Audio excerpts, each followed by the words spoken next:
दोस्तों, इसके पहले कि मैं शुरुआत करूँ, एक छोटी सी स्टोरी सुनाना चाहता हूँ। बहुत ध्यान से सुनिएगा। एक कारपेंटर था जो एक बिल्डिंग बनाने वाली कंपनी के साथ काम जॉब करता था।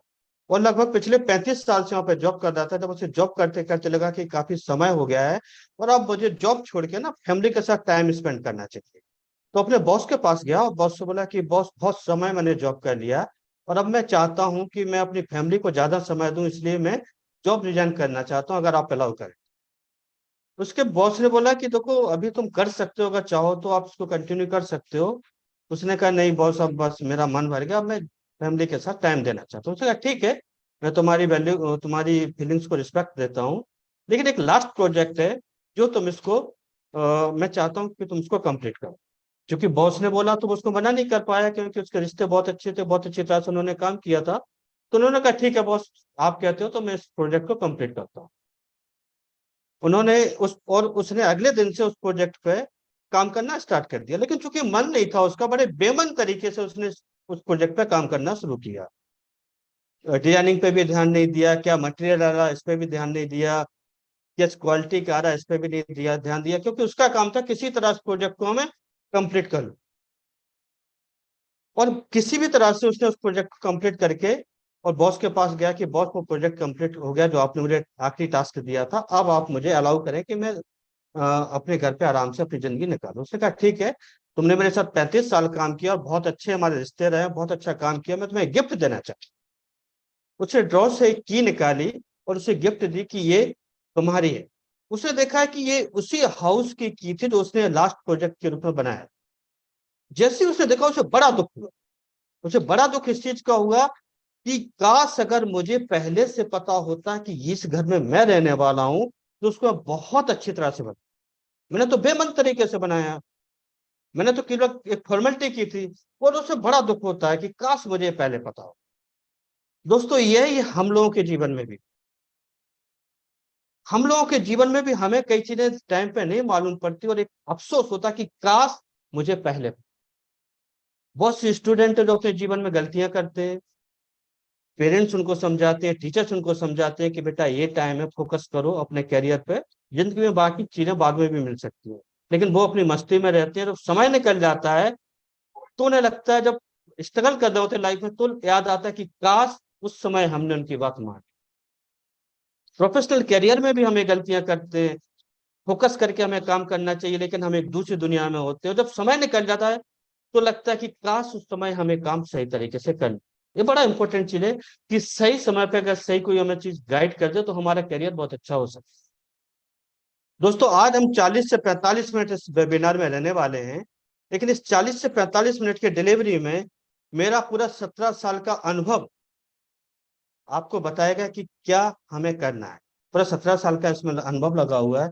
और इस प्रेजेंटेशन को बनाने में मेरी महीनों की रिसर्च है, जो डाटा इनपुट्स में आपको दिखाऊंगा वो बहुत, इसलिए ये 40 से 45 मिनट का आपके लिए हो सकता है, मेरे लिए नहीं है। इसलिए इसे बहुत ध्यान से देखना, बहुत ध्यान से इसको समझने की कोशिश करना। ये लाइफ चेंजिंग डे होगा आपका। और मेरा वादा है आपसे कि 45 मिनट के बाद आप ये नहीं कहोगे कि काश ये चीजें मुझे पहले पता हो। क्योंकि जो इन्फॉर्मेशन मैं आपको देने वाला हूं, इसके बाद आप किसी के पास जाओगे तो गारंटी है मेरी कि जब भी आप उसके साथ प्रेजेंटेशन करो, कोई कितना भी बड़ा तुदाम खा बैठा रहा है, जो फैक्ट्स आपको दिखा के आओगे तो कहेंगे हाँ डायरेक्ट।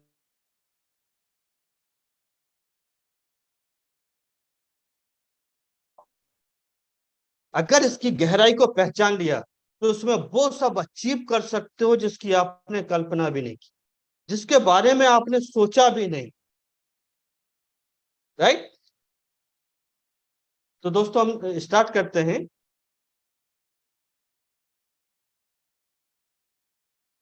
पूरे प्रोग्राम में थोड़ा एक्साइटमेंट के साथ रहना दोस्तों। दोस्तों, एक शब्द मैंने लिखा है वाई। हम कोई भी काम करें तो ये क्लियर होना चाहिए कि हम उस काम को कर क्यों रहे हैं। क्योंकि मैक्सिमम लोग काम तो करते हैं, लेकिन उन्हें ये नहीं मालूम होता है कि वो इस काम को कर क्या रहे हैं, उसका इसका उन्हें फायदा क्या होने वाला है। दोस्तों, डायरेक्ट सेलिंग इंडस्ट्री की अगर पावर आपको मालूम पड़ जाए कि इस इंडस्ट्री में इतनी ताकत है, इस इंडस्ट्री में लोगों ने इतना जबरदस्त अपना कैरियर बिल्ड किया है, डियो सॉफ्ट में इतना जबरदस्त कैरियर उन्होंने बिल्ड किया है, तो आप बहुत तरीके से इसको काम करके जाओगे। वाई क्लियर होना बहुत जरूरी है। अगर हमारा वाई क्लियर हो जाता है तो कैसे करना है, बड़ी आसानी से इसको हम मालूम कर लेते हैं।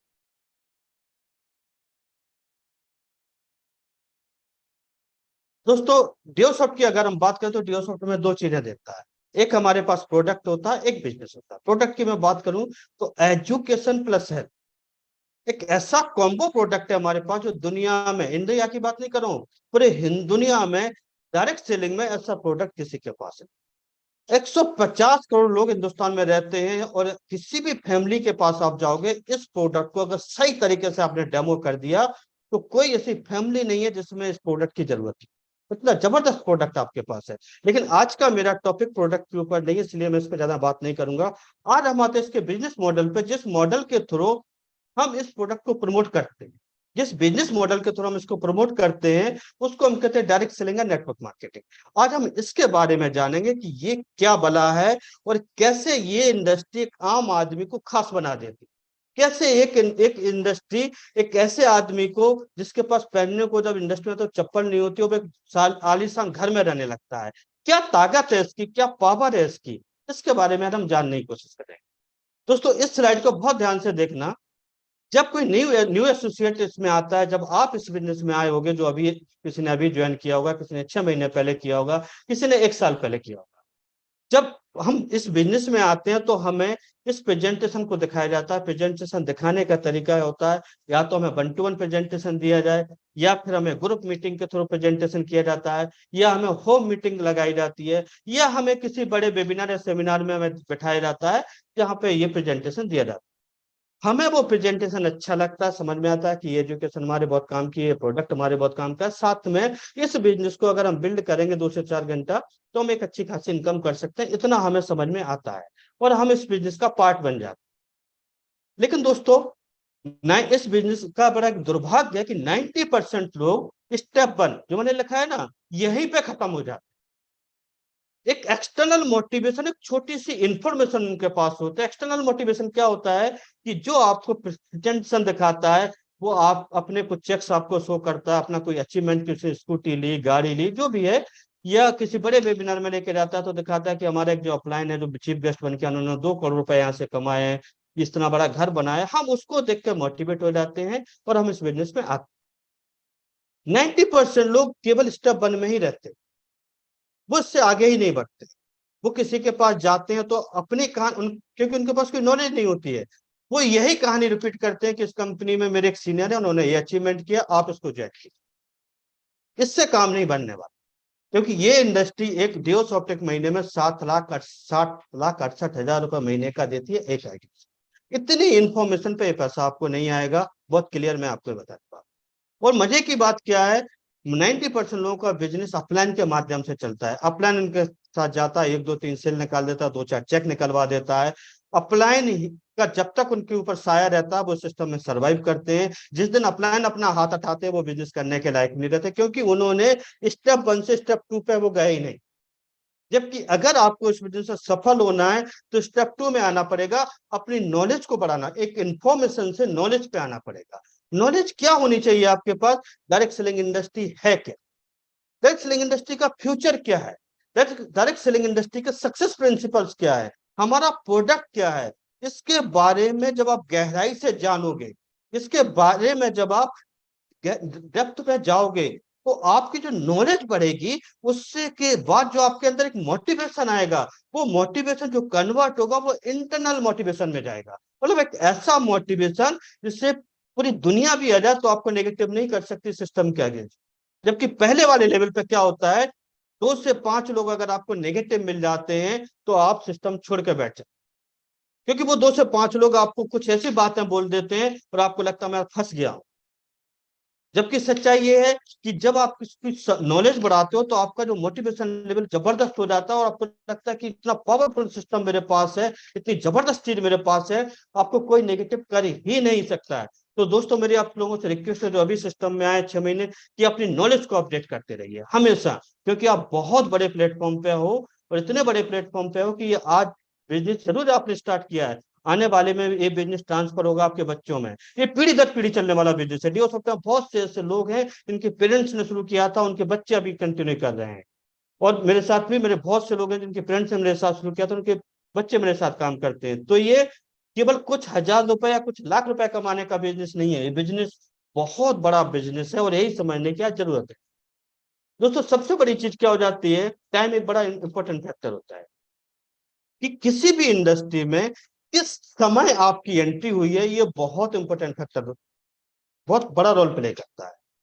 हर एक इंडस्ट्री के कुछ फेजेज होते हैं, कोई भी इंडस्ट्री दुनिया में आती है। सबसे पहला फेज होता है उसका नेगेटिव फेज। नेगेटिव फेज में रिस्क बहुत हाई होता है। हाई रिस्क क्यों होता है? क्योंकि कोई उसके बारे में जानता नहीं है, कोई नॉलेज नहीं होती, कोई टेस्टिमोनियल्स नहीं होते, गवर्नमेंट की कोई गाइडलाइन नहीं होती है, लोगों के बारे में एक नेगेटिव थिंकिंग होती है। कोई भी इंडस्ट्री की बात कर रहा हूँ, चैलेंजेस बहुत जबरदस्त होते हैं, लेकिन जो इंसान उसके सरवाइव कर जाता है उसकी सक्सेस रेशो बहुत हाई, क्योंकि वो सब चीजों को फेस करके आ गया। दूसरा फेस आता है नेगेटिव टू पॉजिटिव, जब इंडस्ट्री नेगेटिव दौर से पॉजिटिव दौर में एंटर हो रही होती है। ये वो टाइम होता है जो सबसे बढ़िया समय होता है किसी भी इंडस्ट्री में एंटर होने, सबसे बढ़िया समय होता है। इस समय रिस्क होता है, लेकिन कैलकुलेटिव रिस्क होता है। आपके पास कुछ टेस्टिमोनियल्स होते हैं, गवर्नमेंट की गाइडलाइन बन जाती है, आपको पता होता है कि इस तरह से मैं काम करूंगा तो सक्सेस हो सकता हूँ। चैलेंजेस होते हैं, लेकिन कंपैरेटिवली बहुत कम होते हैं, सक्सेस परसेंट इसमें बहुत ज्यादा होता है। ये सबसे बढ़िया समय होता है। और तीसरा फेज होता है जब लगभग इंडस्ट्री पॉजिटिव फेज में एंटर हो जाती है, यानी कि हर एक इंसान उस इंडस्ट्री को अडॉप्ट कर लेता है। उसमें सबसे बड़ा प्रॉब्लम क्या हो जाता है, कॉम्पिटिशन बहुत हाई हो जाता है। जब कंपटीशन बहुत हाई होता है तो रिस्क बहुत कम होता है, लेकिन कंपटीशन बहुत हाई हो जाता है तो सक्सेस परसेंटेज भी बहुत कम हो जाते हैं। दोस्तों मैं कुछ एग्जांपल के थ्रू आपको समझाने की कोशिश करता हूँ। फिल्म इंडस्ट्री को हम लोग जानते हैं। फिल्म इंडस्ट्री जब इंडिया में आई थी, ऑलमोस्ट 1940s में आई थी, तो लगभग अगले 20 से 25 साल इस इंडस्ट्री के बारे में लोगों की धारणाएं बहुत बेकार, बहुत नेगेटिव फेज में थी। गवर्नमेंट को भी कुछ इसके बारे में कुछ अच्छा नहीं था, लोगों इसके बारे में बहुत अच्छी फीलिंग्स नहीं रखते थे। मूवीज देखना बहुत गलत माना जाता था समाज में। जो लोग मूवी में काम करते थे उनको बहुत गलत नजरिए से लोग देखते थे। इवन अगर फीमेल रोल प्ले करना होता था तो जो मेल कैरेक्टर होता था वो फीमेल बन के करेक्ट, ये स्थिति थी उस समय। तो ये 20 25 30 साल चली लगभग। उसके बाद थोड़ी सी अवेयरनेस आई और लगा कि नहीं, एक माध्यम है जो समाज में चेतना लाता है, ये एक माध्यम है जो लोगों को नए नए सब्जेक्ट के बारे में बताता है, ये एक चीज है जो इंटरटेन कराती है। ये समझ में आई लोगों को, गवर्नमेंट ने इसके लिए कुछ गाइडलाइन बनाई, गवर्नमेंट ने इसको बढ़ावा दिया, लोगों की रुचि बढ़ी कि ये कला का एक अलग ही माध्यम है। और उस समय जो लोग इस इंडस्ट्री में आए वो अगले 30 35 साल तक उन्होंने राज किया, और आज भी हम उन लोगों को जानते हैं अच्छी तरह से। और तीसरा फेज पॉजिटिव फेज। जब आज की डेट की हम बात करें 2000 के बाद की लगभग, तो फिल्म इंडस्ट्री बिल्कुल पॉजिटिव फेज में चल रही है। हर एक फैमिली का आदमी इसमें एंटर होना चाहता है, किसी भी कॉस्ट पे, वो कोई भी कंप्रोमाइज करना हो, इवन उस लेवल पे भी वो जाना चाहता है, क्योंकि फिल्म इंडस्ट्री एक चमकती दुनिया हो गई है। आज लोगों को लगता है ये कैरियर बनाने का बहुत बढ़िया माध्यम है, लेकिन आज की डेट में बहुत चैलेंजेस। अगर मैं पहले फेज की बात करूं, नेगेटिव फेज की, तो उस समय दादा साहब, राज कपूर, गुरुदत्त, उनका जमाना था। उन्होंने बड़े चैलेंजेस फेस की, टेक्नोलॉजी नहीं थी, लेकिन आज हम उनको जानते हैं।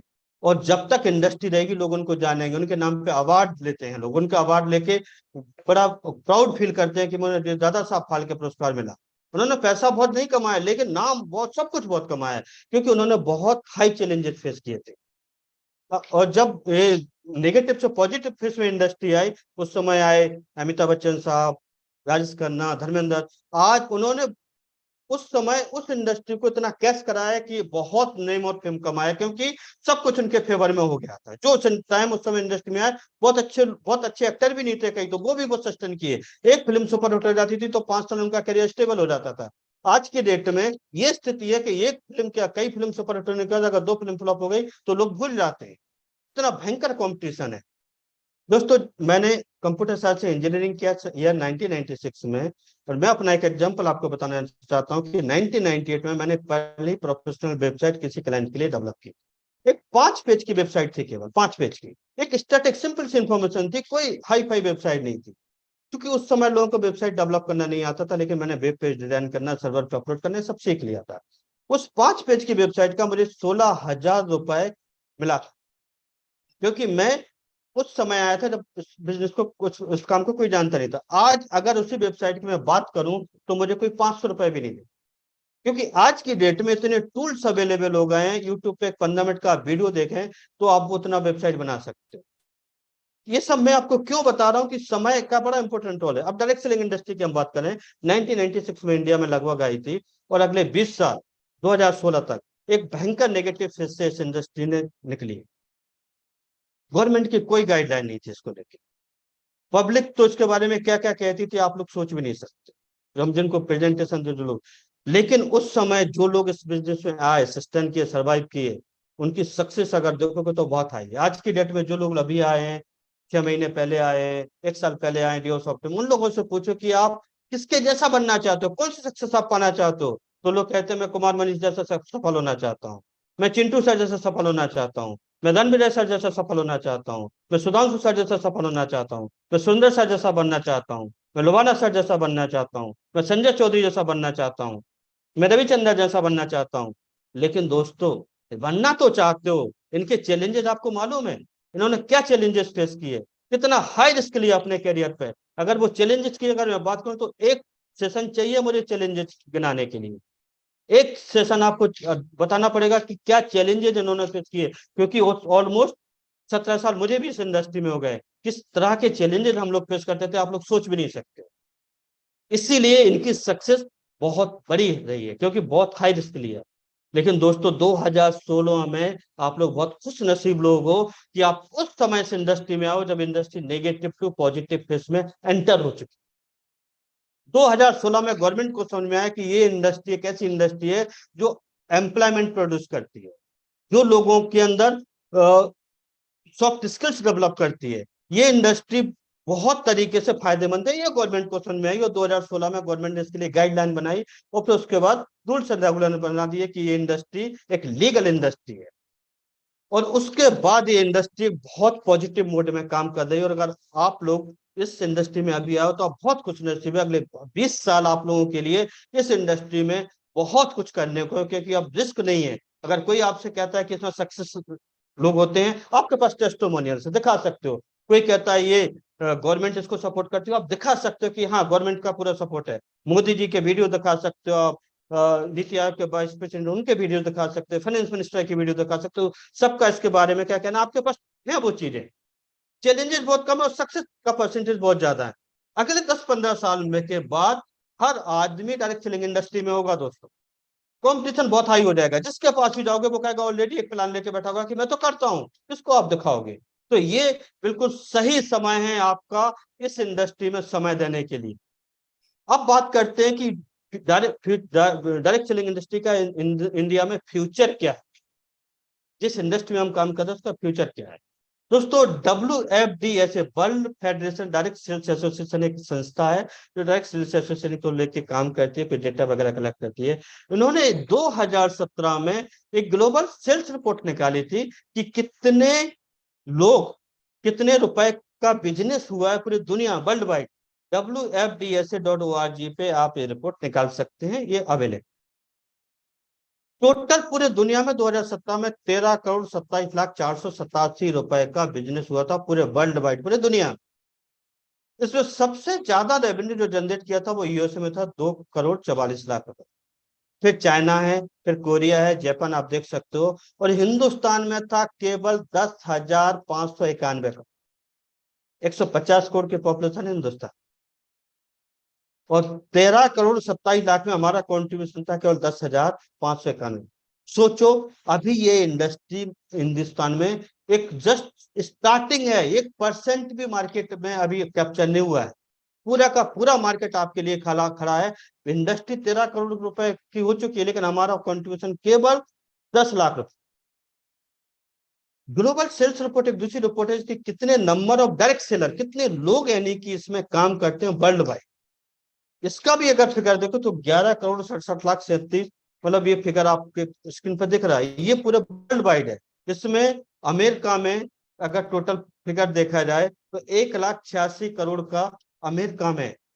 फिर थाईलैंड, कोरिया, मतलब एक छोटी छोटी सी कंट्री, केवल चाइना को छोड़ दिया जाए तो सारी कंट्री हिंदुस्तान से छोटी है। और कई कंट्री तो इसमें ऐसी है जिसकी जिनकी पॉपुलेशन यूपी से भी कम है, लेकिन उनका टर्नओवर आप देखिए। इंडिया का था केवल 51 लाख रुपए का, 51 लाख रुपए का टर्नओवर पूरे 2017 में। ये हमारी भागीदारी, हमारी हिस्सेदारी है अभी 2017 की रिपोर्ट के हिसाब से डायरेक्ट सेलिंग इंडस्ट्री में। अब बात करते हैं एक दूसरी रिपोर्ट की जो फिक्की ने प्रोड्यूस की। FICCI federation of Indian chambers of commerce and industry, जो कि इंडिया के वेलफेयर के लिए काम करती है, इंडियन इंडस्ट्रीज के लिए काम करती है, और ये कुछ डेटा कलेक्ट करती है कि कौन सी इंडस्ट्री किस तरह से काम कर रही है, उसको कैसे हम प्रमोट कर सकते हैं। इन्होंने एक एस्टिमेट फिगर दिखाया कि 2025 तक हिंदुस्तान का जो डायरेक्ट सेलिंग का बिजनेस होगा वो होगा 64,500 करोड़ रुपए का। अभी मैंने फिगर कितना बताया था, 51 लाख का थे, और एक कितना हो जाएगा, 64,000। सोचो फ्रेंड कि ये जो इंडस्ट्री इतने बढ़ने वाली है, तो ये पैसा किसके पास जाएगा, जो लोग आज इस इंडस्ट्री में। और जो total number of direct seller हो जाएंगे इंडिया में लगभग 1.8 करोड़, जो 51 लाख थे वो 1.8 करोड़ में कन्वर्ट, लगभग 4 गुना। ये लोग कौन आए, ये लोग कहाँ से आएंगे, इन लोग, ये वो लोग हैं जो आपके माध्यम से इस इंडस्ट्री में आने वाले। और इसमें 60% जो हिस्सेदारी होगी वो वुमेन्स की होगी। हमारे लिए बहुत प्राउड की बात है कि वुमेन्स हमारी बहुत तेजी से इस इंडस्ट्री में ग्रो कर रही है। ये फिक्की और केपीएमजी का एक रिपोर्ट है, ये फिक्की.com पे ये रिपोर्ट आपको मिल जाएगी, आप लोग देख सकते। दोस्तों, जब मैं इस इंडस्ट्री में आया था तो इस इंडस्ट्री में बहुत रिकग्निशन नहीं था। सोसाइटी इसे बड़ी अच्छी नजरों से नहीं देखते थे, लोगों के बहुत अच्छे कमेंट्स इस पर नहीं होते थे। तो बड़ा कभी कभी बड़ा अजीब लगता था कि किस इंडस्ट्री में आ गया जिसमें कोई सोशल रिकग्निशन ही नहीं है। लेकिन आज जब मैं इसी फिक्की.com पे एक रिपोर्ट और देख रहा था तो मेरे को बड़ा अच्छा लगा, और मेरा सीना ना चौड़ा हो गया कि वाह, मैंने बहुत सही डिसीजन लिया था कि कैसी इंडस्ट्री में, एक ऐसी इंडस्ट्री जो आज इंडिया गवर्नमेंट के या मोदी जी के जो 5 ड्रीम प्रोजेक्ट हैं उनको बिल्ड करने में बहुत कारगर साबित हो रही है। बहुत बड़ा कंट्रीब्यूशन है इसका। वो 5 मेजर प्रोजेक्ट इंडिया के, जिनको हम कह सकते हैं contribution direct selling in building India, make in India, skill India, startup India, digital India, women empower. ये 5 जो गवर्नमेंट, सेंट्रल गवर्नमेंट के 5 मेजर प्रोजेक्ट चल रहे हैं, इसको फिक्की.com पे रिपोर्ट आप लोग देखिएगा कि ये बहुत मेजर कंट्रीब्यूशन है इन 5 प्रोजेक्ट का, जो कि डायरेक्ट सेलिंग इन 5 प्रोजेक्ट को बढ़ाने में बहुत हेल्प कर रही है। और जब ये चीज लगी तो लगा कि हम इंडिया को बिल्ड करने में हमारा इस इंडस्ट्री का बहुत बड़ा रोल है। तो दोस्तों, ये डायरेक्ट सेलिंग का फ्यूचर मैं आपको दिखाने वाला हूं, क्योंकि आप लोगों को जब इस चीजों को समझेंगे तो इस बिजनेस को आज के बाद जब करना तो बिल्कुल प्राउड से करना। इसको लगना चाहिए आपको कि आप एक ऐसी इंडस्ट्री में हो जो इंडिया, मतलब जिसमें कोई किसी तरह का हेजिटेशन और झिझक नहीं होने चाहिए। दोस्तों, मैं जब इस बिजनेस में आया था, तो मैं इस बिजनेस में जब शुरुआत में आया था तो बड़े आधे अधूरे मन से आया। जॉब करता था, जॉब के साथ मुझे ये बिजनेस मिला था, और मैं इसी सोच के साथ आया था कि 10-20 लोगों को इसमें जोड़ूंगा मैं, और वो लोग कुछ करते रहेंगे और 2-4-5 हज़ार रुपये महीने का आएगा तो अच्छा है। इसी अप्रोच के साथ मैं इस बिजनेस में काम करता। लेकिन जब बहुत समय हो गया, मैंने, मेरा ग्रोथ अच्छा नहीं हो रहा था, और मैंने कुछ सेमिनार्स वगैरह देखे, कुछ अपलायंस लीडर्स को देखा जियोसॉफ्ट में, तो बहुत अच्छा पैसा कमा रहे थे, मैं नहीं कमा रहा। तो मुझे समझ नहीं आ रहा था कि मैं ऐसी क्या गलती कर रहा हूं कि वो लोग तो पैसा कमा रहे हैं, मैं नहीं कमा रहा। तो मुझे सजेस्ट किया गया कि ये बुक्स, किसी ने मुझे सजेस्ट की कि तुम इस बुक्स को पढ़ो, ये डायरेक्ट सेलिंग के बारे में तुम्हारी जो नॉलेज है उसे अपडेट करेगा, क्योंकि तुम अभी जो काम कर रहे हो वो बेमन से कर रहे हो, दिल से नहीं कर रहे हो, जो फोकस करके करना चाहिए वो नहीं कर रहे हो। वो बुक्स का नाम है बिजनेस स्कूल। मैं आप सभी लोगों को रिकमेंड करूंगा कि उस बुक्स को लेके आना। रॉबर्ट कियोसाकी की बुक है, पढ़ना जब पढ़ सको तो, क्योंकि आज के टाइम में पढ़ने का कल्चर खत्म हो गया है। हम लोग यूट्यूब पर वीडियो देख लेते हैं, कोई ऑडियो बुक सुन लेते हैं, पढ़ने के बाद जो चीजें क्लियर होती है ना, वो इन सबसे नहीं होती। 10 दिन लगे मुझे उस बुक को पढ़ने में, उस बुक को समझने में। और जब वो बुक मैंने कंप्लीट की, उस दिन मैंने डिसाइड किया कि अब मैं इस प्रोफेशन को फुल टाइम काम करूंगा, क्योंकि ये वही बिजनेस है जो मैं ढूंढ रहा था पिछले 10 साल। उस बुक्स ने मेरी सब सारे जो दिमाग के तार हैं वो खोल दिए, मुझे समझा दिया कि ये वो इंडस्ट्री है जिसकी तुम खोज कर रहे हैं, ये वो बिजनेस है जिसमें, क्योंकि उसमें बताया गया था कि डायरेक्ट सेलिंग इंडस्ट्री एक ऐसी इंडस्ट्री है जो एक आम आदमी को खास बना दे। ये वो इंडस्ट्री है जो मिडिल क्लास को अपर क्लास में ले जा सके। और जब उस बुक को पढ़ा, मैंने समझा, और उसी को मैं अगले 10 मिनट में आप लोगों को समझाने वाला हूं, उसका निचोड़ बताने वाला हूं आप लोगों को, जो मैंने 10 दिन में समझा था, और उसके बाद मैंने डिसाइड कर लिया था और डेडलाइन डाली थी कि बस इतने दिन में जॉब और करूंगा, इसके बाद मैं फुल टाइम इस इंडस्ट्री में आऊंगा। ध्यान से देखना दोस्तों स्टार्ट को, जो मैं आपको 10 मिनट में समझाने वाला। दोस्तों दुनिया में कोई भी इंसान इन 4 प्रोफेशन में होता है, या तो वो जॉब करता है, एम्प्लॉय कैटेगरी में आता है, या सेल्फ एम्प्लॉयमेंट की कैटेगरी में आता है, या बिजनेस कैटेगरी में आता है, इन्वेस्टर। इस 4 कैटेगरी में हिंदुस्तान की अगर हम बात करें तो एक बच्चा पैदा होता है और जैसे वो स्कूल जाता है उससे सबसे पहला सपना दिया जाता है कि बेटा अच्छी तरह से पढ़ाई लिखाई करना, क्योंकि तुम्हें अच्छी नौकरी ढूंढ, बड़ा नौकर बनने का सपना उसे पहले दिन स्कूल में जब वो जाता तभी से दे दिया। और अभी उसी सपने के साथ हम लोग आगे बढ़े होते हैं और उसी सपने पे हम लोग काम करते हैं। आज के डेट में अगर मैं बात बताऊं तो 90 लाख लोग हर साल अपनी डिग्रियां लेके मार्केट में आ जाते, हर साल। बड़ा खतरनाक फिगर है, 90 लाख लोग। क्या आप लोगों को लगता है 90 लाख लोगों को जॉब्स मिलते हैं? है गौर ऑर्गेनाइज, अनऑर्गेनाइज, प्राइवेट, गवर्नमेंट, जितने भी सेक्टर मिला के देखो तो मुश्किल से 20% लोगों को से ज्यादा जॉब नहीं मिलता। 15 से 20 लाख लोगों से ज्यादा को जॉब नहीं मिलती, राइट। लेकिन हमें 60 से 70 लाख पूरी पढ़ाई करने के बाद भी जॉबलेस रहता है। ये स्थिति इस समय हिंदुस्तान। जिनको जॉब नहीं मिलता वो सेल्फ एम्प्लॉयमेंट की कैटेगरी में आते हैं। सेल्फ एम्प्लॉयमेंट ये इच्छा से चुना हुआ प्रोफेशन नहीं होता है, ये मजबूरी में थोपा गया प्रोफेशन होता है हिंदुस्तान के। ये समझने की जरूरत। आज स्टार्टअप का जमाना चल रहा है, मुश्किल से 2 से 5% लोग होते हैं जो कॉलेज में पढ़ाई करते समय डिसाइड कर लेते हैं कि जॉब करना ही नहीं है, हम स्टार्टअप में जाएंगे। अब वो अभी बढ़ गया है मोदी जी के आने का, जब से उन्होंने इस पर फोकस बढ़ाया, नहीं तो पहले तो बिल्कुल भी नहीं। चलिए सेल्फ एम्प्लॉयमेंट की कैटेगरी में आ जाते हैं मैक्सिमम लोग, जो जिनको जॉब नहीं मिलता, मजबूरी में कुछ ना कुछ तो करना है, पेट तो भरना है। तो पेरेंट्स कहते हैं कि भैया ठीक है तुम जॉब नहीं मिला, कुछ अपना काम धंधा शुरू कर दो, उसको हम सेल्फ एम्प्लॉयमेंट की कैटेगरी में कर लाते हैं। जो एम्प्लॉय और सेल्फ एम्प्लॉयमेंट वाली कैटेगरी, 95% लोग इस लेफ्ट साइड में रहते हैं, लेफ्ट क्वाड्रेंट में रहते हैं, 95%। और उस बुक्स में पढ़ा मैंने कि इन 95% लोगों के पास दुनिया का केवल 5% पैसा हो। और जो राइट साइड में जो बिजनेस कैटेगरी में और इन्वेस्टर कैटेगरी में आते हैं, जो 5% लोग हैं दुनिया में केवल, उनके पास बाकी का 95% पैसा होता है। ये सुन पढ़ के ना मेरा दिमाग खराब। ये मुझे कभी किसी ने बताया ही नहीं था, कभी किसी ने पढ़ा ही नहीं था। एम्प्लॉय कैटेगरी में होता क्या है, इसके पास ये होता क्या है, ये 17-18 साल अपनी पढ़ाई पूरी करता है, पढ़ाई करने के बाद एक जॉब पकड़ता है, और जब इसे जॉब मिल जाता है, सबको नहीं मिलता है, जिनको मिल जाता है उनकी बात बता रहा हूं मैं, तो उनके पास क्या होता है, पैसा लिमिटेड होता है। क्यों? क्योंकि उनके पास समय 24 घंटा होता है। दुनिया में ऊपर वाले ने सबको 24 घंटे दिए, उसमें 10 से 12 घंटा वो अपने प्रोफेशनल लाइफ में देता है, 10 से 12 घंटा पर्सनल लाइफ में देता है। तो वो क्या करता है, जो भी वो नॉलेज इकट्ठी करता है, जो भी स्किल से डेवलप करता है, उस स्किल के बिहाफ पे उसे जॉब मिलता है, और उसी स्किल के बिहाफ पे उसकी सैलरी फिक्स होती है। 15,000, 20,000, 25,000, 50,000 रुपए, 1 लाख रुपए, 2 लाख रुपए महीना, डिपेंड करता है कि उसकी स्किल्स कितनी।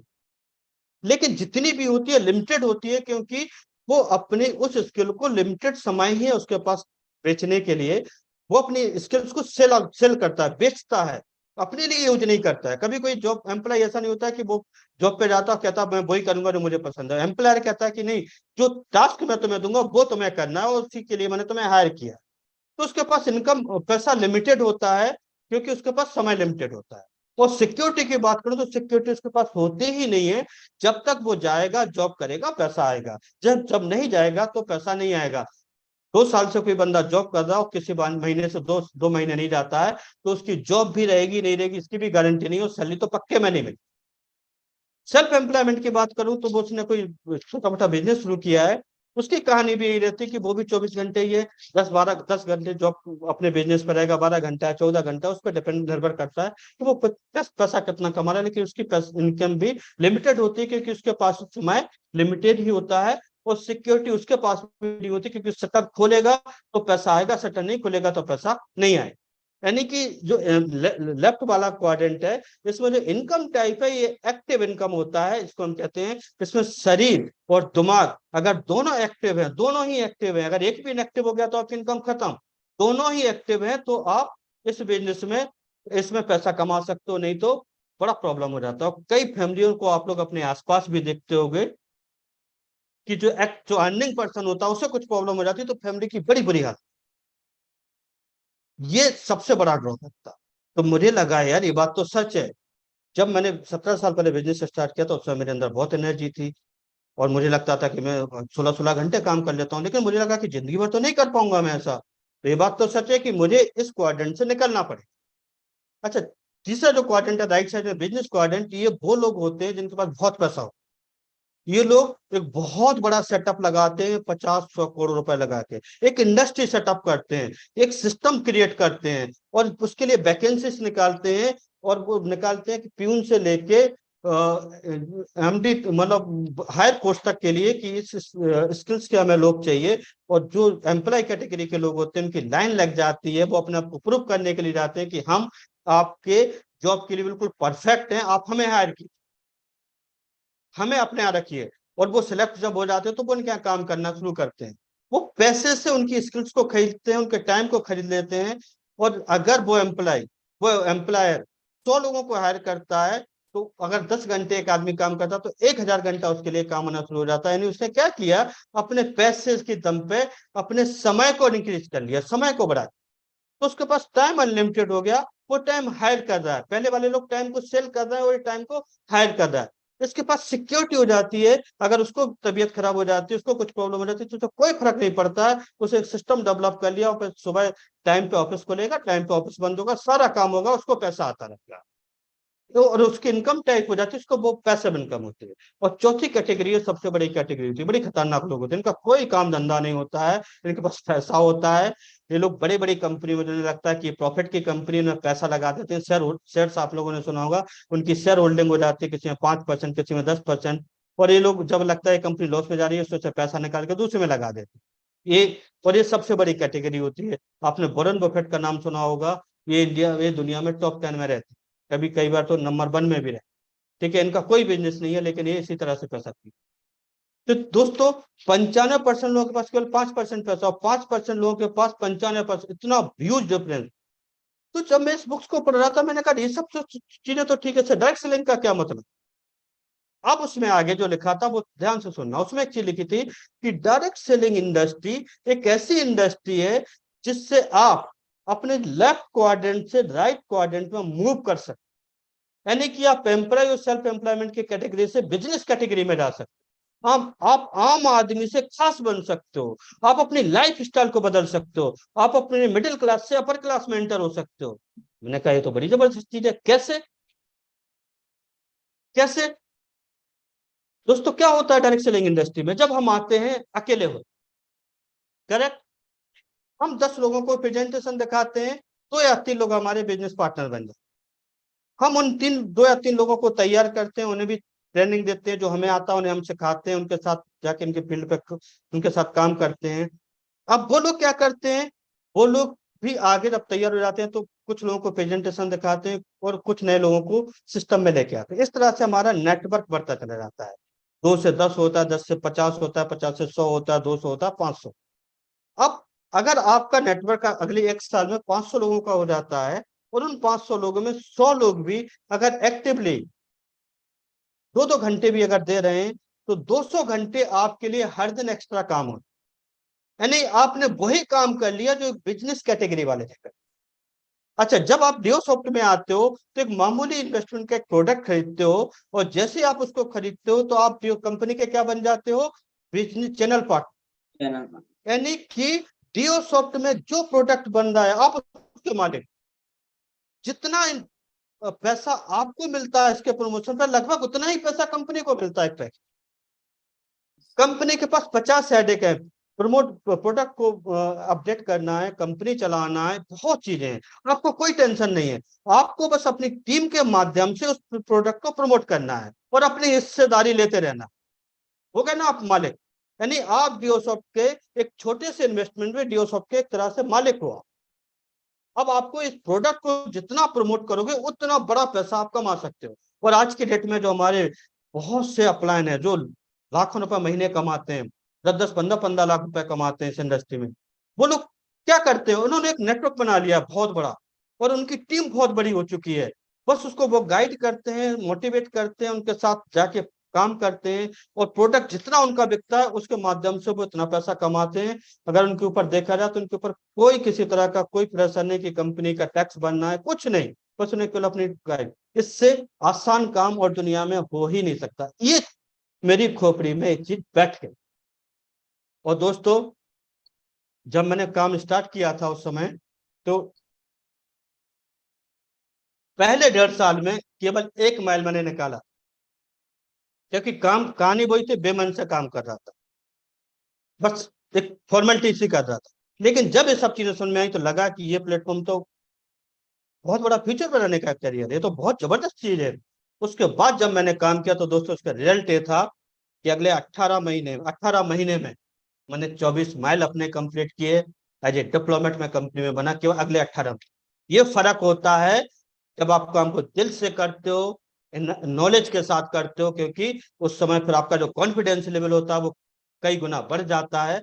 और आप पहले आप बेमन से काम करते हो तो जो अपलाइन बताता है वो काम करते हो, लेकिन जब आप काम करने करते हो तो आपकी एनर्जी लगती है, आपका कॉन्फिडेंस, जब आपका कॉन्फिडेंस आगे जाता है तो फिर आप इस वजह से वो सब चीजें हासिल कर लेते हो जो आप चाहते हो। अब देखो, जॉब और सेल्फ एम्प्लॉयमेंट में क्या होता है, इंडिविजुअल वर्किंग होती है, और फिर कोई सिस्टम नहीं होता, हम किसी और के सिस्टम में बनाए हुए सिस्टम में काम कर रहे होते हैं, और टोटल टाइम हमारे पास 24 घंटा होता है। लेकिन बिजनेस में क्या होता है, टाइम को हम हायर करते हैं, एक सिस्टम क्रिएट करते हैं और टाइम को इंक्रीज करते हैं। हमारा टाइम कितना हो जाता है, 24 घंटा हमारा अपना होता है, और जितने नंबर ऑफ एम्प्लॉय हमारे काम कर रहे होते हैं उनको अगर 10 से मल्टीप्लाई कर दें तो हम टोटल अपना टाइम कैलकुलेट कर सकते हैं। अंबानी का अगर एक दिन देखा जाए तो अंबानी का एक दिन लाखों घंटे का, इसीलिए वो इतना पैसा कमा। और पैसा कमाने का सिंपल सा एक formula, money equal to time into rate. अगर आप 1 घंटे का 100 रुपए कमाते हो, 10 घंटे काम करते हो, तो 1 घंटे की इनकम, एक दिन की इनकम आप निकाल सकते हो। अगर आप एक दिन में 1,000 घंटे काम करते हो, चाहे आपका रेट ऑफ पर आवर कम है, लेकिन तब भी आपकी इनकम बहुत ज्यादा हो जाए। यानी कि सिंपल सी चीज है दोस्तों, आपको अपने समय बढ़ाने का खेल सब बढ़ाना है कि एक दिन में आप अपने 24 घंटे से अपने समय को ज्यादा इंक्रीज कैसे कर सकते हो। और एक मिडिल क्लास के लिए, क्योंकि बिजनेस के माध्यम से बढ़ा सकते हो, लेकिन उसके लिए 50-100 करोड़ रुपए होना चाहिए। अगर है आपके पास तो आपको डायरेक्ट सेलिंग में कोई काम करने की कोई जरूरत नहीं है। लेकिन अगर नहीं है तो डायरेक्ट सेलिंग के अलावा कोई ऑप्शन नहीं है, अगर आप जिंदगी में इस मिडिल क्लास से अपर क्लास में अपने आप को ले जाना चाहते हो तो। दोस्तों, डायरेक्ट सेलिंग इंडस्ट्री में क्या करते हैं, अपने बिजनेस पार्टनर इंक्रीज करते हैं, उससे टाइम इंक्रीज होता है, उससे टाइम इंक्रीज होता है तो इनकम इंक्रीज होती है, तो हम सेकंड सोर्स ऑफ इनकम भी अपनी क्रिएट कर सकते हैं। ये चीज हमें समझ। अब दोस्तों मैं बात करता हूं, आज तक दुनिया में कोई इंजीनियर ऐसा नहीं बना जिसने कोई मशीन बनाई हो और जिसमें आउटपुट आता हो लेकिन इनपुट नहीं डालता। इनपुट देते हैं तभी आउटपुट आता है ना। कोई भी मशीन होती है दुनिया में, बहुत सिंपल सा कॉन्सेप्ट है। ठीक है, मैं आज 4 मशीनों के बारे में आपको बात करने वाला हूं कि क्या इनपुट हम डालें तो क्या आउटपुट है, और फिर आपको डिसाइड करना है कि कौन सी मशीन आपके फ्यूचर के लिए बेहतर। सबसे पहले आते हैं, जो हमारे हिंदुस्तान की सबसे पहली प्राथमिकता होती है, जॉब। सबसे पहली प्राथमिकता होती है कि एक जॉब लग जाए, कैसा। चलिए, जॉब में पहले बात करते हैं कि इनपुट क्या देना होता है हमें, क्योंकि डायरेक्ट सेलिंग इंडस्ट्री में प्रॉब्लम क्या होती है कि अगर 3 महीने पैसा नहीं आता है ना, तो उसको संभालना बड़ा मुश्किल हो जाता है। सर बहुत काम कर लिया, सर बड़ी मेहनत कर ली, सर 10 लोगों को बता लिया, सर कोई जुड़ ही नहीं रहा। अब देखते हैं जिस जॉब के लिए लोग भटकते हैं उसमें पहले इनपुट क्या देते हैं, उसके पहले जॉब नहीं लगता है। 18 साल लगभग हम लोग पढ़ाई करते हैं, 18 साल, तभी जॉब लगता है लगभग। ठीक है ना, ठीक ठाक जॉब तभी लगता है। और आपके पेरेंट्स 18 से 20 लाख रुपए का इन्वेस्टमेंट करते, उसके बाद मैंने बताया 90 लाख लोग डिग्रियां लेके घूमते हैं, आते हैं हर साल मार्केट में, मुश्किल से 15-20 लाख लोगों को जॉब लगता है। आप लकी हो कि आपका जॉब लग गया। अब जॉब लगते ही आपको पैसा नहीं आएगा, 12 से 14 घंटा हर दिन आपको उस जॉब में काम करना है, बॉस की गालियां सुनना है, जॉब का टेंशन लेना है। अगर आपकी सैलरी 50,000 है तो 5 लाख का टेंशन है आपके ऊपर। 50,000 रुपए दिया जाता है क्योंकि कंपनी को भी उतना ही कमाना है आपसे। ऐसा नहीं है कि आपने सब कर लिया तो आप जाओ आराम से जाओ एसी में बैठ के सो और शाम को आपको और महीने में 50,000 क्रेडिट हो जाएगा आपके अकाउंट में। नहीं, ये भी आपका एक टेंशन है। और हिंदुस्तान में 30 साल के बाद बीपी और शुगर साथ में मिलता है, क्योंकि इतना प्रेशर आज की डेट में हो गया है। उसके बाद हिंदुस्तान में एक एवरेज एवरेज सैलरी की बात करता हूँ, जो 25 से 30 हजार रुपए एवरेज सैलरी, मिलने को 2 लाख रुपए भी मिलता है, लेकिन मैं एवरेज सैलरी की बात कर रहा हूँ। ये आउटपुट है आपका। इस आउटपुट मतलब ये इनपुट अगर आप डालते हो उस मशीन में तो ये आउटपुट आता है। सिक्योरिटी जीरो है। 6 साल 5 साल आपने काम कर लिया और किसी वजह से 3 महीने कंपनी नहीं रहोगे तो अगली जब जाओगे तो आपकी सीट पर कोई और बैठा हो, बॉस आपको पहचानने से मना कर। आप नहीं कह सकते कि 5 साल सर्व किया है मैंने आपके लिए, वो नहीं सुनेगा आपकी बात। ये सिक्योरिटी है। और टाइम आपके पास है नहीं, क्योंकि थक हार के जाता है इंसान, सुबह जाता है तो जिंदा इंसान जाता है, शाम को केवल एक शरीर आता है, आत्मा निकल चुकी होती है उसमें। यह हालत है प्राइवेट जॉब्स की। मैंने किया है 10 साल, इसलिए मैं ये चीज बता रहा हूँ आप लोगों को। राइट। इसके बाद हम आते हैं सेल्फ एम्प्लॉयमेंट वाली कैटेगरी में। पता है ये दूसरा ऑप्शन है। पहली वाली जब जॉब नहीं लगता है तो फिर पेरेंट्स कहते हैं कि कुछ ना कुछ तो कराना है, क्योंकि शादी भी करानी है। तो उसके बाद क्या होता है, फिर कुछ पैसा इकट्ठा किया जाता है, कोई बिजनेस उसे करा दिया जाता है। वो 18-20 लाख का लगा, वो अलग है, वो जोड़ के रखना। उसके बाद हम इस पे आते हैं, वो ऐड है इसके साथ। और फिर कुछ इन्वेस्टमेंट हम करते हैं। टाइम इसमें भी 12 से 14 घंटा देना होता है। जो बिजनेस हम कर रहे हैं उसके हिसाब से हमें अपनी कुछ नई नॉलेज सीखनी होती है। रिस्क हाई है, क्योंकि कंपटीशन बहुत है इस समय। आउटपुट क्या आता है, 5 से 10% का रिटर्न। कंपटीशन बहुत भयंकर है। सिक्योरिटी कोई है नहीं। 10 दिन आप दुकान नहीं खोलोगे, अपना वो नहीं खोलोगे, आपका जो कस्टमर होगा वो दूसरे का कस्टमर हो जाएगा। टाइम लिमिटेड है और इनकम टाइप यहाँ भी एक्टिव है। दूसरी मशीन ये है। तीसरी मशीन की बात करते हैं जो बिजनेस की है, जैसे मिनिमम 50 करोड़ रुपए का इन्वेस्टमेंट, जिसको हम बिजनेस कहते हैं। हिंदुस्तान में सेल्फ एम्प्लॉयमेंट और बिजनेस के बारे में लोगों को अंतर ही नहीं मालूम। 5 लाख की जो परचून की दुकान खोलता है उससे पूछो क्या करता है लड़का, बोले बिजनेस करता है। उन्हें यही नहीं पता कि सेल्फ एम्प्लॉयमेंट और बिजनेस में जमीन आसमान का। बिजनेस वो होता है जिसमें बॉस महीनों नहीं रहा है, उसका सिस्टम चलता रहता है। बिजनेस में 50 से 100 करोड़ रुपए का इन्वेस्टमेंट होता है। आइडिया उसे नया लाना पड़ता है, क्योंकि एक तरह के बहुत बिजनेस चल रहे हैं। रिस्क बहुत हाई होता है, बहुत से बिजनेस डिफॉल्टर हो जाते हैं, लोग दिवालिया हो जाते हैं, लोग सुसाइड कर लेते हैं, कई बड़े बड़े उद्योगपति। लीडरशिप स्किल होना चाहिए, मार्केट की नॉलेज होना चाहिए, क्योंकि कुछ भी नहीं खोल सकते हो आप इतना ह्यूज इन्वेस्टमेंट के बाद। लेकिन अगर वो बिजनेस सफल होता है उसमें भी 5 से 10% के आउटपुट आता है, ऐसा नहीं कि बहुत आता है। सिक्योरिटी उसमें परफेक्ट हो जाती है, क्योंकि सिस्टम डेवलप हो जाता है और टाइम आपके पास बहुत। और यहाँ से आप, लेकिन 50 करोड़ तो हमारे पास है नहीं। ठीक है। चौथी मशीन के बारे में बात करता हूं, जो है डायरेक्ट सेलिंग। तीन के बारे में बता चुका हूं। इसमें इन्वेस्टमेंट की बात करूं तो जो इन्वेस्टमेंट हम करते हैं उससे ज्यादा का प्रोडक्ट कंपनी आपको तुरंत दे दे। बिजनेस करने के लिए तो कुछ लगता नहीं। हाँ, अब जो लगता है वो देखने वाली चीज है। इसमें लगता है आपका समय। और अगर डायरेक्ट सेलिंग इंडस्ट्री में आप सफल होना चाहते हो, 10-20 हजार रुपए, 50 हजार रुपए, 1 लाख 2 लाख रुपए कमाने को मैं सक्सेस नहीं कहता। अगर आप इसमें सफल होना चाहते हो, आप इसकी ऊंचाइयों पर पहुंचना चाहते हो, आप बुलंदियों पर पहुंचना चाहते हो, लोग चाहें कि आप अपनी जनरेशन को सिक्योर कर लो, तो आज याद रखना 3 साल मिनिमम इस इंडस्ट्री को देना होगा। अगर 3 साल नहीं दे सकते तो मैं आपसे रिक्वेस्ट करूंगा आप क्विट करके चले जाओ, नहीं इसमें सफल हो पाओ, क्योंकि ये छोटा मोटा काम ही नहीं है। सोचो जब आप इसमें सक्सेस होते हो, जब आपको पैसा आना शुरू होता है, तो आप अपने फैमिली में फंक्शन एंजॉय कर रहे होते, आपकी टीम में कोई पर्सन प्रेजेंटेशन दे रहा होता, उसका पैसा आपको आ रहा होता, आप सो रहे होते हो, कोई प्रेजेंटेशन दे रहा होता, उसका पैसा आपको आ रहा होता, आपकी टीम में बहुत से ऐसे लोग होते जिनसे आप कभी मिले नहीं होते हो, वो प्रेजेंटेशन दे रहा होता, उसका पैसा आपको आ रहा होता। जियो सॉफ्ट में कोई भी काम कर रहा होता जो आपकी टीम का भी नहीं, उसका भी कुछ हिस्सा आपको आ रहा होता। समझो ये क्या है, कौन सी चीज है। क्योंकि हम लोग जब सुबह स्ट्रगल करते हो तो क्या लगता है, एक चेक मेरा बन जाए, हम लोगों का फोकस वो ही रहता है। क्योंकि सोच हम लोगों की बहुत छोटी, हम जॉब मेंटेलिटी के साथ आते हैं तो 15-20-25 हजार रुपए की सोच रहती है, तो हम सोच ही नहीं पाते हैं कि लाखों रुपए महीने कमाने के प्लेटफॉर्म पे काम करना। 18 महीने मैंने बताया, 1 माइल निकला था, तो 14 महीना मेरे बिजनेस का एक ऐसा समय था, 1 रुपए मुझे नहीं आया, लेकिन मुझे समझ में आ गया था कि ये बिजनेस एक ऐसा बिजनेस है जिसमें जितनी गहरी नींव खोदूंगा उतनी ऊंचाई तक मैं इसमें जा सकता हूँ।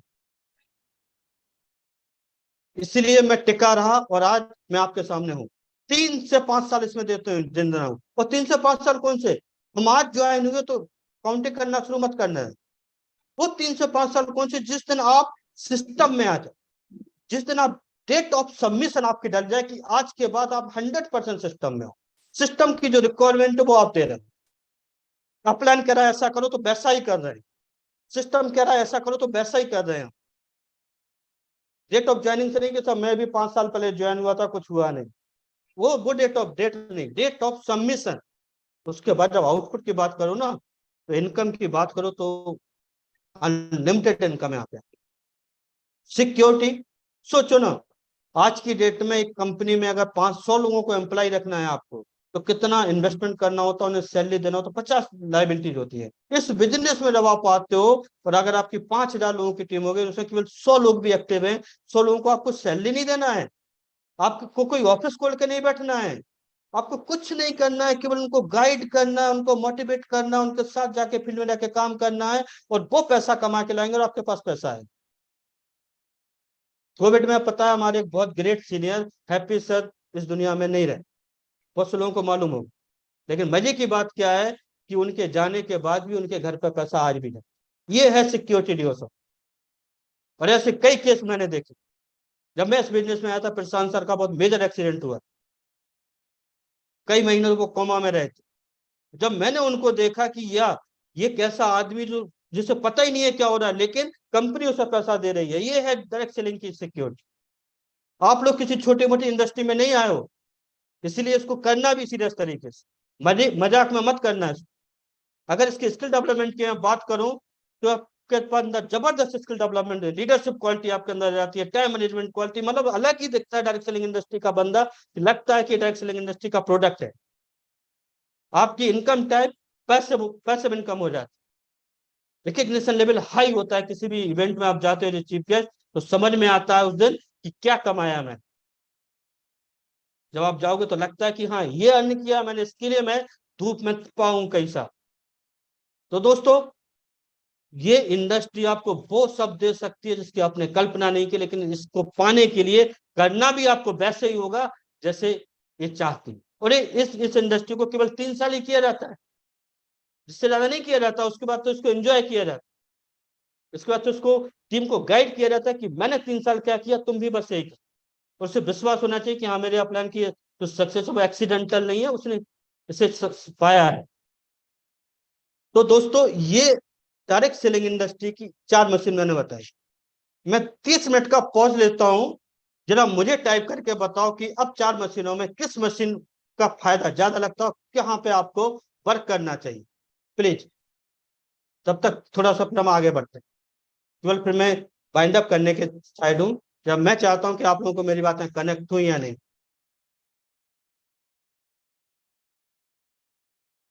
प्लीज। हाँ, कुछ लोगों के रिस्पॉन्स आ रहे हैं मुझे। गुड।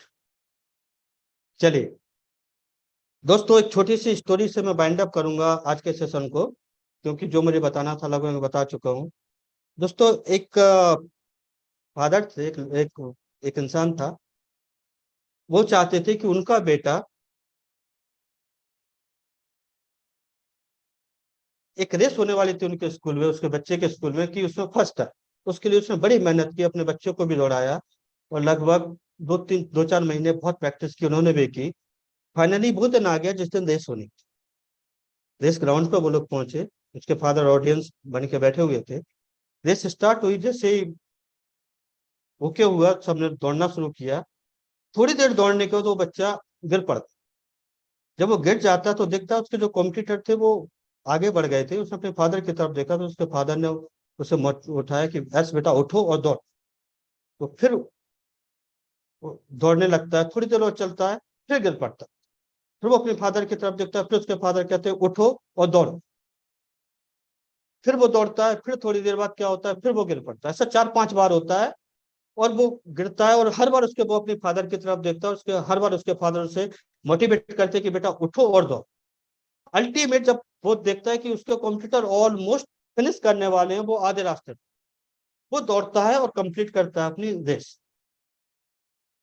उसके फादर जब आते हैं तो उसे वो रोने लगता है, कहता है कि आपकी बहुत इच्छा थी मैं फर्स्ट आऊं, लेकिन मैं तो लास्ट आया, मुझे बड़ा दुख रहा। उसके फादर ने उसे गले से लगाया और बोले कि बेटा इम्पोर्टेंट ये नहीं है कि तुम पहले फर्स्ट नंबर पे हो या लास्ट नंबर पे, इम्पोर्टेंट ये है कि तुमने अपनी इस रेस को कंप्लीट की।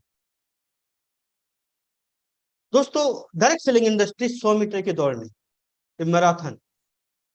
पहले तो ये समझ, कुछ लोगों को सक्सेस जल्दी मिल जाती है, कुछ लोगों को सक्सेस थोड़ा डिले में, इससे फर्क नहीं।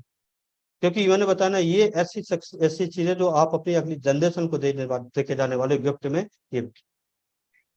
दोस्तों, सफलता का जो ग्राफ होता है ना, वो स्ट्रेट नहीं होता, वो जिग जैग होता है, कभी ऊपर कभी नीचे, कभी ऊपर कभी नीचे। इस बिजनेस में अगर आपको सफल होना है तो नीचे गिर के उठना आपको सीख। कई बार बिजनेस आपका नीचे आएगा, गिर के उठना आपको आना चाहिए। क्योंकि कभी कभी एक्सीडेंटल एक बार में हमें सक्सेस ऊपर मिल जाती है, हम लगता है हम सक्सेस हो गए, नहीं, बिजनेस नीचे आ जाता है। क्या नीचे से ऊपर फिर से उठाना आपको आता है तो आप इस बिजनेस में सफल हो। आपको गिर के ऊपर उठना है। बहुत से दुनिया में ऐसे लोग हैं, बहुत से, किसी भी फील्ड की मैं बात करूं, जो गिर के कई बार ऊपर उठे, इसलिए यार वो महान। अमिताभ बच्चन जी एक बार टॉप पे, पीक पे थे अपने, और एक समय ऐसा आया, आप लोगों को मालूम कि दिवालिया हो गए, बैंक करप्ट हो गए थे, उनके पास कोई काम नहीं था। उन्होंने फिर अपने आप को तैयार किया और आज फिर उन्होंने अपने आप को ऊपर उठाया, और आज वो फिर से टॉप पे। सचिन तेंदुलकर जो क्रिकेट के भगवान जिन्हें माना जाता है, एक टाइम पे इंजरी की वजह से उन्होंने क्रिकेट से कुछ संन्यास लेने का मन बना दिया। ये शायद आप बहुत से लोगों को नहीं मालूम, लेकिन फिर उन्होंने अपने आप को मोटिवेट किया और फिर उन्होंने रिकॉर्ड्स बनाए। विराट कोहली को हम जानते हैं, पिछले 2-3 साल पहले जो उनका टाइम आया था कि एक सेंचुरी भी नहीं बना, फिर उन्होंने अपने आप को तैयार। ये इस बिजनेस में आपके साथ होगा और 100% होगा कि आप ऊपर जाओगे फिर नीचे। हो सकता है प्रक्रिया 2 या 3 या 4 बार। घबराना नहीं है, हिम्मत नहीं आना है, लगे रहना, और एक दिन वो सक्सेस आपके हाथ में होगी जिसको लेने के लिए आप इस इंडस्ट्री में। डियोसॉफ्ट की पिच की एक खास बात है कि इस पे खड़े रहना है, पीछे स्टंप ही नहीं है, तो आउट होने का मतलब ही नहीं है, और कोई ना कोई बॉल जरूर आएगी जिस पर सिक्स पड़े। खड़े रहना है आपको इस पिच पे, और इससे बेहतरीन इंडस्ट्री, क्योंकि इसमें आप अकेले नहीं होते हो, आप अकेले नहीं होते हो, आप तो केवल एक माध्यम होते हो। आपके ऊपर आपकी मेंटरशिप में बहुत लोग होते हैं और आपके नीचे बहुत लोग होते हैं। पूरा एक सिस्टम होता है, इस सिस्टम से आपकी सक्सेस होती है। इसमें आपका रोल छोटा होता है, आपके ऊपर भी टीम होती है, आपके नीचे भी बहुत बड़ी टीम होती है, आप तो अकेले होते। तो इसमें खड़े रहना है, हिम्मत नहीं आना है। ये नहीं कि 2 महीने चेक नहीं आया तो नेगेटिव होगा, 3 महीने चेक नहीं आया तो नेगेटिव होगा, नहीं, लगे रहो। अगर एक चेक 2000 का आया, 2500 का आया, तो 2.5 लाख का भी चेक एक दिन आपके पास आएगा, ये भी बात। लगे रहना है, हिम्मत नहीं आना है, और दो चीजें बस याद रखना, दो चीजें। अगर आप लोग अभी इस बिजनेस में आए हो, 6 महीने पहले आए हो, 1 साल पहले आए हो, एक आदत डालो, एक आदत डालो अगले 3 साल के लिए, कि सुबह निकलना है तो 3 लोगों की ना सुन के वापस आना। 3 लोगों की ना, आदत डाल लो एक 3 साल के लिए। 5 साल में अगर आप करोड़पति नहीं बनो ना, तो मेरा नाम बदल देना। केवल 3 साल को एक आदत डालो कि 3 लोगों की ना सुनना है मुझे, हाँ नहीं, 3 लोगों की ना सुनना है मुझे हर हालत। अगर 2 रिजल्ट एक दिन में अभी आ रहा, तब भी 3 लोगों की ना सुनना, नहीं तो उस दिन खाना नहीं खाना। 3 साल का कमिटमेंट, क्योंकि इस इंडस्ट्री में काम एक ही बार किया जाता है पूरे जीवन का, तो पहले 3 साल हो, फिर उसका काम नहीं होता है, फिर तो बस बिजनेस को मैंने बताया एंजॉय किया जाता है। 3 साल 3 लोगों की ये कमिटमेंट लेके आओ कि 3 लोगों की ना सुनना है कल से। पूरी हिंदुस्तान खाली पड़ा है लगभग, अभी केवल 51 लाख, मैंने बताया बहुत होगा, 1 करोड़ या 2 करोड़ लोग इस इंडस्ट्री में, अगर आज भी होंगे तो 150 करोड़ की पॉपुलेशन है। 1% से ज्यादा मार्केट हमने कैप्चर नहीं किया है, पूरा इंडिया खाली पड़ा है। दूसरा, आपका लेवल कोई भी हो जाए, star, premier, diplomat, ambassador, star ambassador, topaz, कुछ भी लेवल हो जाए, लेकिन अपने लेवल को अपने काम में बीच में मत ला। ये सबसे बड़ी प्रॉब्लम होती है। नहीं मैं तो डिप्लोमेट हो गया हूँ, मैं प्रेजेंटेशन नहीं करूँ, मैं कॉन्टेक्ट इनवाइट नहीं करूंगा, मैं मनी मैसेज नहीं लगाऊंगा। मैं ये लेवल अगर आपने लगा लिया, समझ लो खत्म हो गया उसी दिन। ये लेवल को अपने अपने जो अचीवमेंट है उसको काम में बीच में मत लेके आना, उसको बाधा मत बनाना, उसको अपनी ताकत बनाना, और अपने अपलाइन को अपनी पावर बनाना, अपनी कमजोरी मत बनाना। अपलाइन जाएगा तो मेरा काम होगा, नहीं, जब कुछ नहीं होगा तब अपलाइन आपके काम में आएंगे। राइट दोस्तों? तो थैंक यू दोस्तों, आप लोगों ने बहुत पेशेंस के साथ इस प्रेजेंटेशन को सुना। मुझे उम्मीद होगी कि आज मैं कुछ आपको दे पाया हूँगा। तो इसको स्टार्ट करो दोस्तों, हम सब लोगों को मिलकर डिओसॉफ्ट को बुलंदियों तक लेके जाना। अभी शुरुआत है, अभी केवल 23 साल हुए हमें। अगले 50 साल बाद जब हम जाएंगे ना, तो आप लोग भी टॉप पे होगे, कंपनी को तो टॉप पे है ही और जाना ही है। जब हम 25वीं एनिवर्सरी पे मिलेंगे तो आप सब लोगों का एक अचीवमेंट हो। इसी शुभकामनाओं के साथ मैं अपने सेशन को बाइंड अप करता हूँ। थैंक यू दोस्तों।